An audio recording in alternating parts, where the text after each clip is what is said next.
I woke up, put my coffee on the desk, opened my laptop, stared at a blank screen, and a little button popped up in the top right corner. Check for updates. Nope. Ask me again later. Why? Why not now? I don't know. I don't necessarily care about the improvements. I guess it's just inconvenient. It can wait. And that's kind of it. Let's face it, the laptop doesn't matter. The update in this scenario is not important. But bear with me, because I think what it stands for, and when you apply it to the big picture, does matter. Our proclivity to take less because less is convenient. Our predisposition to sell ourselves short because it's safer to leave so much of ourselves on the shelf. Because, well, things don't break when they're on the shelf. But you can't be both flawless and live your life. Because life comes with wear and tear. The value is the experience. And a flawless existence is void of experience, of stories, of adventure. There's a little parable about two seeds being planted. And one of them just wants to grow, wants to feel what the sun is like, wants to see how high she can get, experience the breeze, the cool air. And so she grew. And sure, she dealt with hard days. She had her difficult times, but ultimately grew to live her best life. The other seed worried. Worried about leaving her home, the world that was the ground around her, worried about damaging her roots, worried about what could be waiting for her in the dark, about the sun being too hot and the breeze too strong, and ultimately stayed right where she was, playing it safe until one morning a chicken came wandering by and ate the seed off the ground. And see, this spells out a few things. One, we can, at any moment, decide to step into that next level, evolve into that next chapter.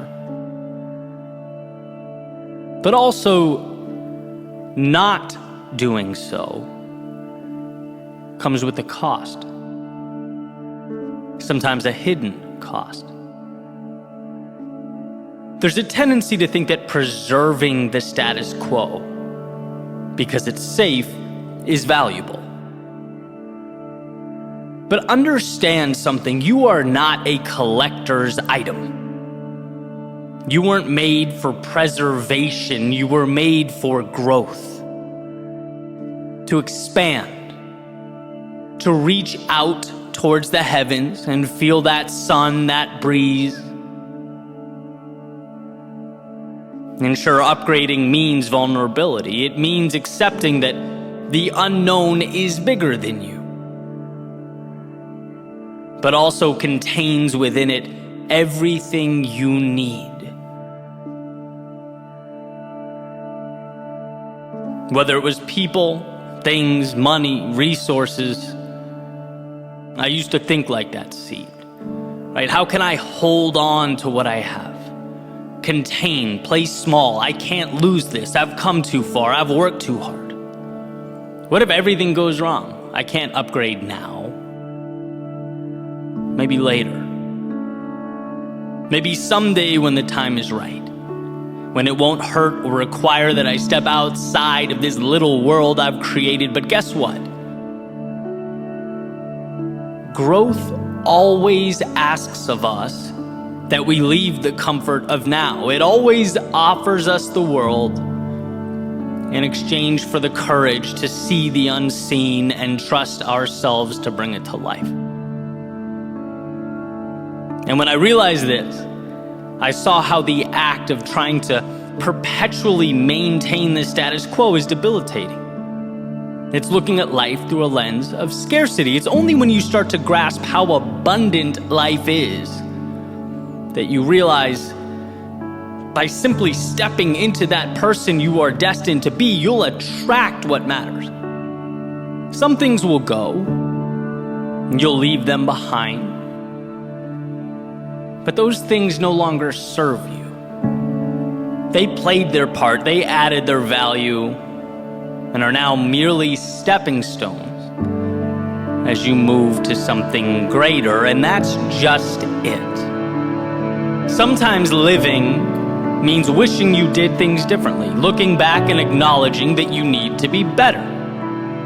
Sometimes living means losing the wrong people in your life to make space for the right ones.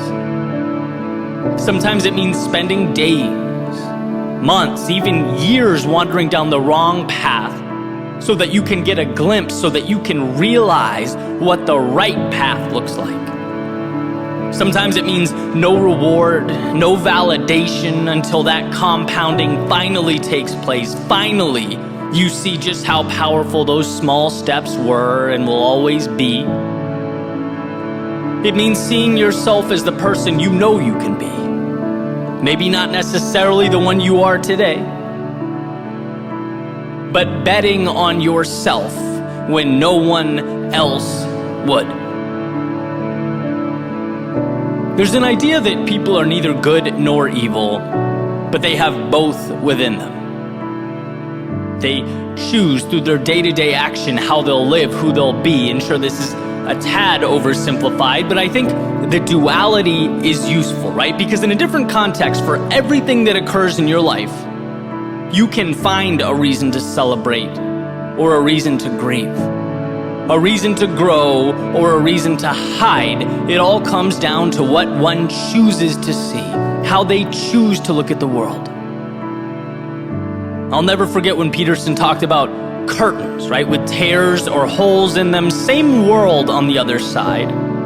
But the opening that you choose to look through paints an entirely different picture, right? Contributes to an entirely different understanding. And look, I'm a pragmatist, I just am. I'd never ask people to close their eyes and pretend everything's perfect, to wander down the path before you expecting everything to be easy. No, but what I am saying is that the path before you is where you'll uncover the meaning in life, and meaning requires that we are from time to time uncomfortable. To go where we most want to go, we must leave something behind. And the reality is that while it's scary, while it can be alarming and even painful, it is always worth it. That what's on the other side is what makes life worth living. I want you to know that you don't need to be walking into the same rooms, talking to the same people, doing the same things. No, not if you've outgrown that reality. Not if you're ready for the next chapter. So let's make a pact to view life not as an obligation, but as an opportunity. Something challenging but beautiful, mysterious but plentiful. Let's view the challenges along the way not as something going wrong or some kind of alarm, but rather an indication that you are doing something right. That you're stepping into the controlled chaos of your day-to-day, finding the courage to meet new people, try new things, take risks, evolve. This is what life is about. And if you can find it within yourself to see it that way, to be grateful for the discomfort that makes its way in and out of our lives, you'll know that you are evolving, reaching towards that sky. Because the danger, as far as I'm concerned, is never what happens along the way. It's what doesn't happen, because we never let ourselves accept what the world had to offer. And so on that note, I think today is the perfect day to upgrade.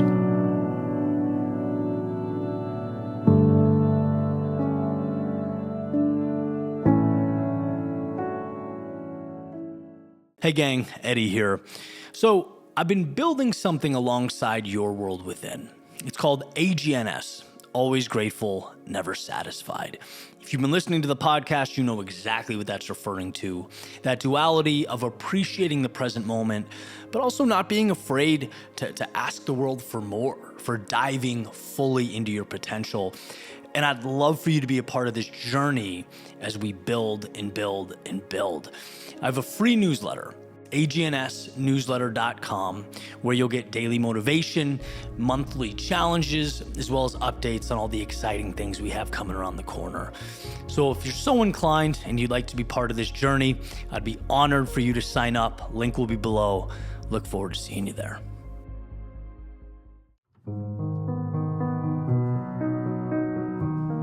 There's a quote attributed to H. Jackson Brown Jr. He says, "Nothing is more expensive than a missed opportunity."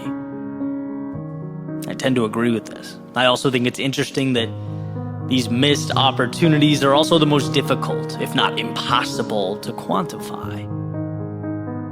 Right, so if you think about our common understanding of progress or growth, it's a sacrifice. Right? It's doing X brings us Y.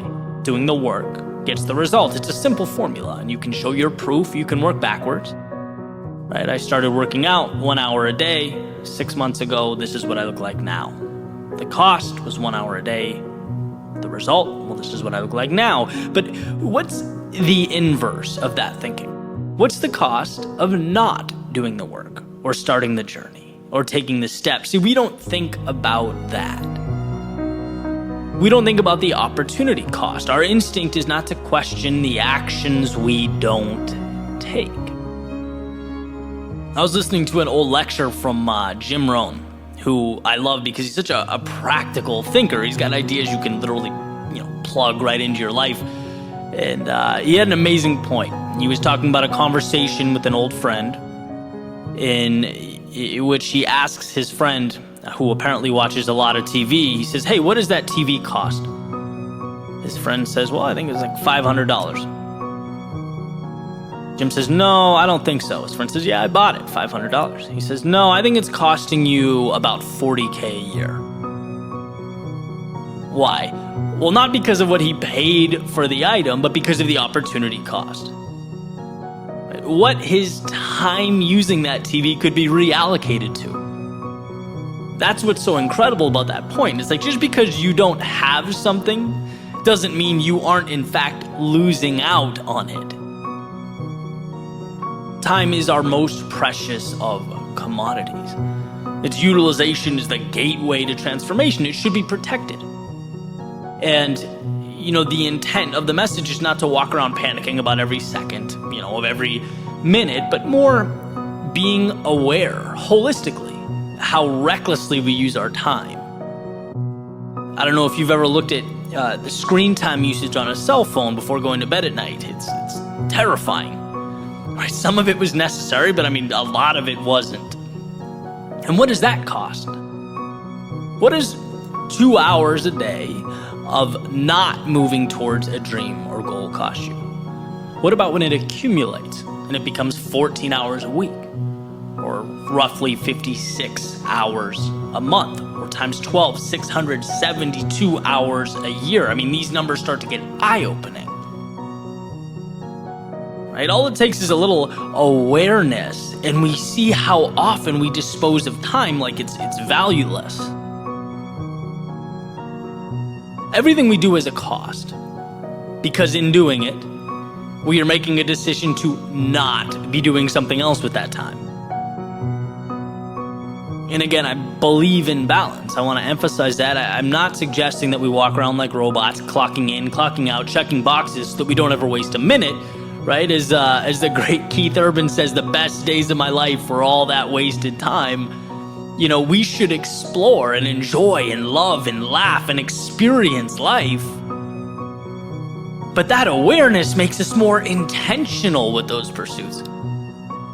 With our work time and our play time, it forces us in a way to prioritize, to ask ourselves what we want. Instead of only looking at progress like this vending machine where you put in X and Y comes out. Well, we can ask ourselves, what happens if I don't put in X? What happens if I keep it in my pocket? What won't come out? What could have existed that now won't? See, just because you don't see something slipping away, that doesn't mean that it isn't. And the immediate, the world in front of you, unfortunately, won't remind you of that. That's a bell you have to ring yourself. You have to peel back the what am I doing and unveil the what could I be doing? What could I be creating? What could reality look like? And maybe you think about it and you find that you're right where you want to be. And that's great. Maybe you realize you've accepted a tolerable existence at the expense of an ideal existence. In which case, I also have great news. You can change that, and you can change it now. We have to understand that you don't only have what's in front of you, you also possess a reality unseen and undiscovered. So don't let the former cover up or diminish the latter. Don't lose the possibility of tomorrow with the distractions of today.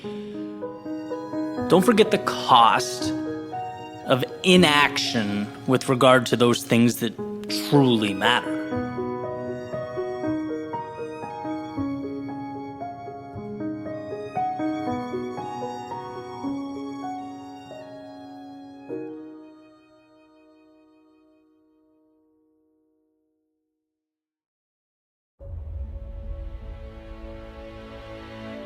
Why is it that when we look back on our lives, it's never the easy days or the simplicity?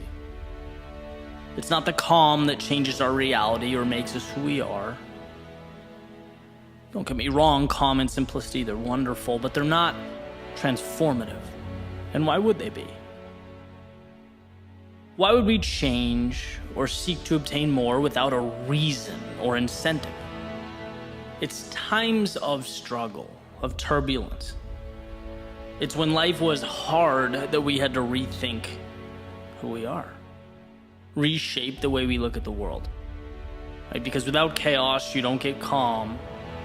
Without the storm, you don't get those crazy neon colors and golden rays it leaves as it passes by.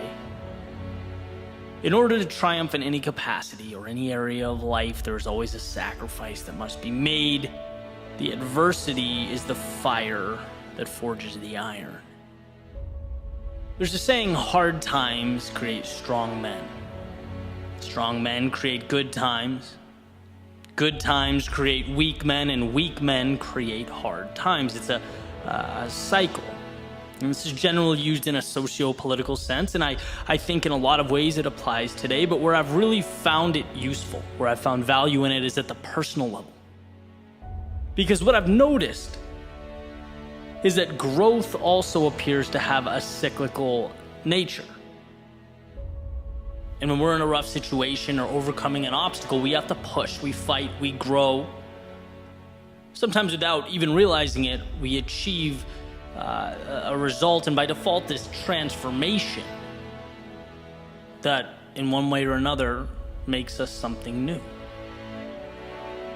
But then it becomes easy to level out, right? And that's the challenge. It creates this period of stagnation. It's like we made the jump and it becomes real easy to stay there. And that's why I have found value in when life is not providing resistance to manufacture some. Because that's the only way to grow. Progress is happiness. Viktor Frankl in Man's Search for Meaning, he says purpose is defined from struggle. If things are too calm or simple or quiet, life begins to lack meaning, and that's never a spot we want to be. Life is about the pursuit of something. You just have to figure out what that blank will be. You get to decide which mountain to climb. There's a story about a butterfly making its way out of a cocoon, and it makes a little hole. It starts attempting to push its way out. Someone walks by, they see it struggling, and open the cocoon up to help the butterfly out, right? Thinking that they did this great deed, but in doing so, that butterfly has now lost its ability to use its wings to fly.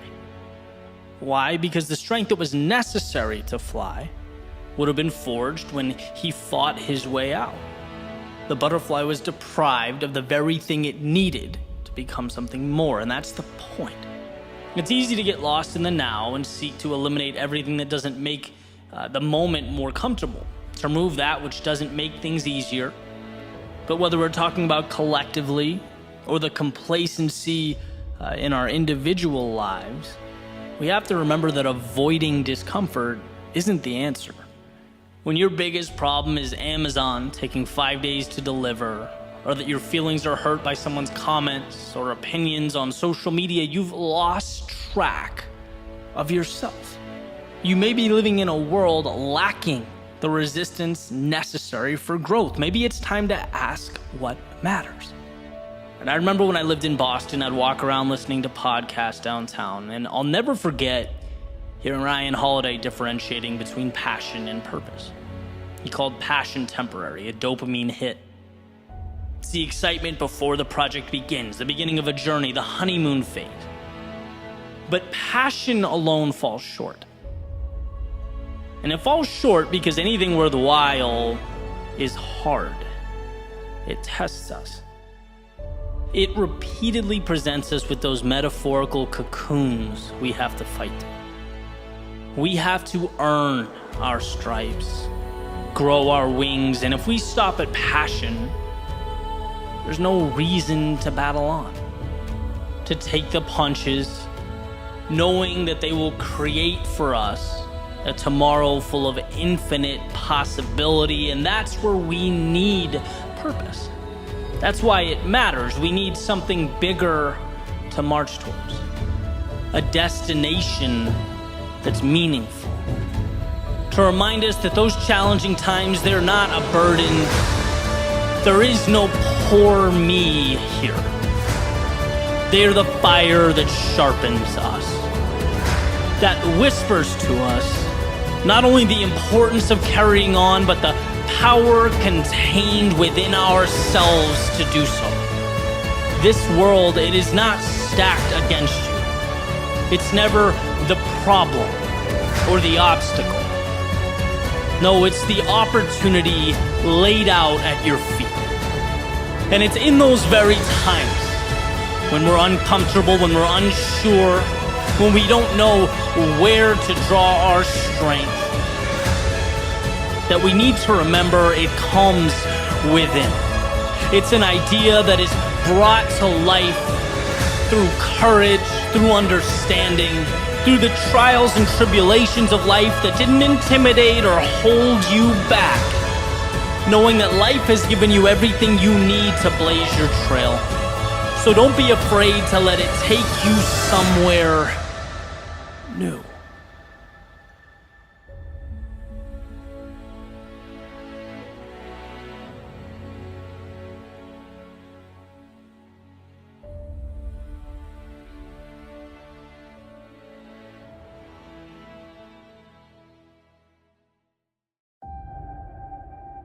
When the ground beneath us shakes, we crave stability. When the heavens open up and rain pours down and we run for shelter. When life presents us with vagueness, with flashes of possibility, we long for mastery. It's more instinct than anything else. But could it be that that instinct that we run to like moths to a flame is leading us astray, that it doesn't have our best interests at heart? Could it be that we're so worried about protecting and maintaining an acceptable image for the world that we forget to build something internally that's worth protecting? What if that shaking is what brings down the foundations that held us back? What if that rain washes away the limits of yesterday as we evolve into something more? And what if those flashes of possibility require of us not mastery, no, not yet, but a willingness to be the fool? And what if that willingness isn't an unfortunate dead end, but a beginning? In one of his lectures at the University of Toronto, Jordan Peterson said, if you are not willing to be a fool, you can't be a master. In the cycle that is self-discovery, that is growth, we have to at some point step into an arena that's foreign to us, that we don't yet understand. We have to be willing to operate with inadequate resources, trusting that they'll be picked up along the way. And that's a lot to take in. It's painful to know that others are going to have knowledge and skills and competencies that you won't. That you'll willingly inject yourself into the bottom of some hierarchy with nothing more than aspirations. But that willingness is your vehicle. And what's clear is that everyone wants the moon, but very few people have the courage to start constructing that spaceship. Very few have the courage to be the student. That's why our inclination is to quit when we can't snap our fingers and magically be on our way, when we can't leap past that wandering around the unknowns. The reality is, we have to fight, to scrap to obtain that sense of belonging in a particular competency. And just talking about it brings me back. It's an obstacle that we all face. It's super real to me. I remember being featured on a podcast where the host literally asked me, why should I listen to what you have to say? Right? Like, who are you? Why are you road mapping your journey?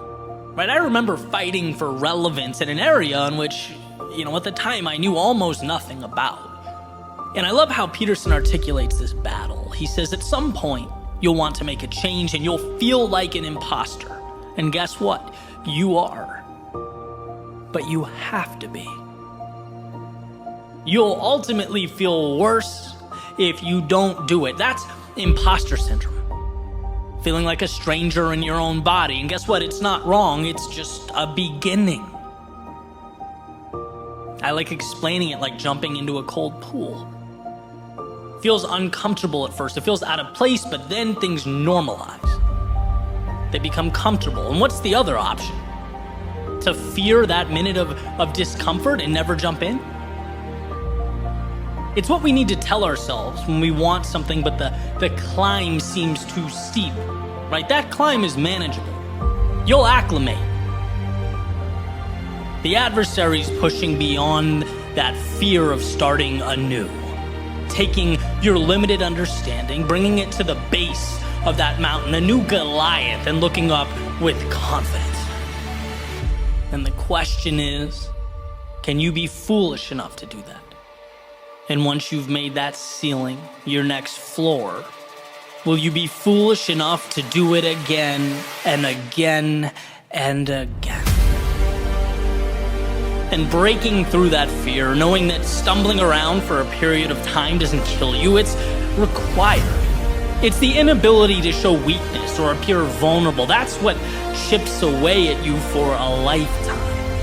If you want more, immerse yourself in that cycle of mastery. Start at the bottom and ascend. And when you approach the top, separate yourself and find another ceiling to chase. Replant a seed. Play the role of the fool again. This is the formula for growth, for prosperity, for fulfillment. This is the pathway to anything of substance. You take your L's, you embrace your critics, you swallow your pride, and move towards a tomorrow that far exceeds today. As your reality changes, your perception changes, the company you keep changes, you'll start to see that what's around you is made by people who are willing to fail and fail often. Our world is one devised by those who could put pride on hold. By those who were humble enough to crawl through the unknown long before they ran anything. Who knew that before they played for any title or championship, they must first play the fool.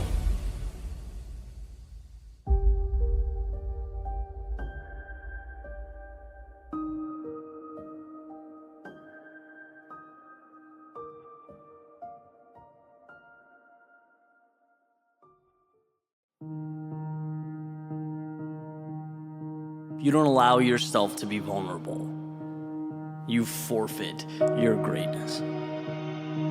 If you don't risk failure, you have no shot at being the one who makes a statement. If you don't risk them laughing at you, you have no shot at them clapping for you. If you don't risk trading today for a future outcome that's uncertain, you'll never know the fortune that future held. Yeah, being vulnerable, it's difficult.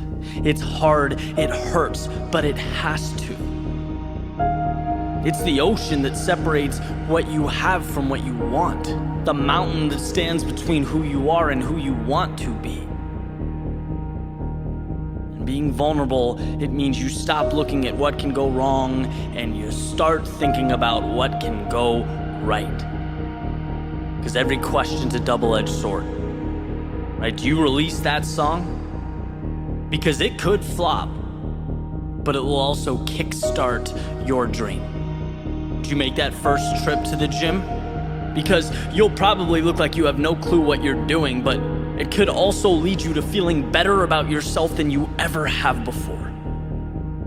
Do you apply for that promotion? Because you could be let down, but it could also lead to a career transformation. Do you see the dynamic here? Every major decision comes with risk, and that's why people avoid making them. Standing out, taking the road less traveled, they shake our deeply rooted desire to fit in, right at the foundation. They conflict like fire and water. See, so much of our stress comes from a need to belong, to preserve a reputation, to be cool.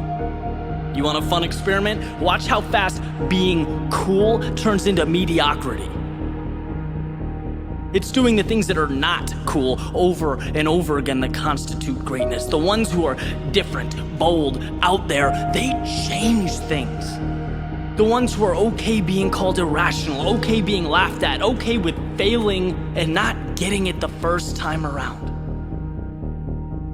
If you do not let yourself be vulnerable, you never experience failure on a significant level. You don't fail, you don't learn, you don't learn, you don't grow. And if that's the case, forget about the top of the mountain.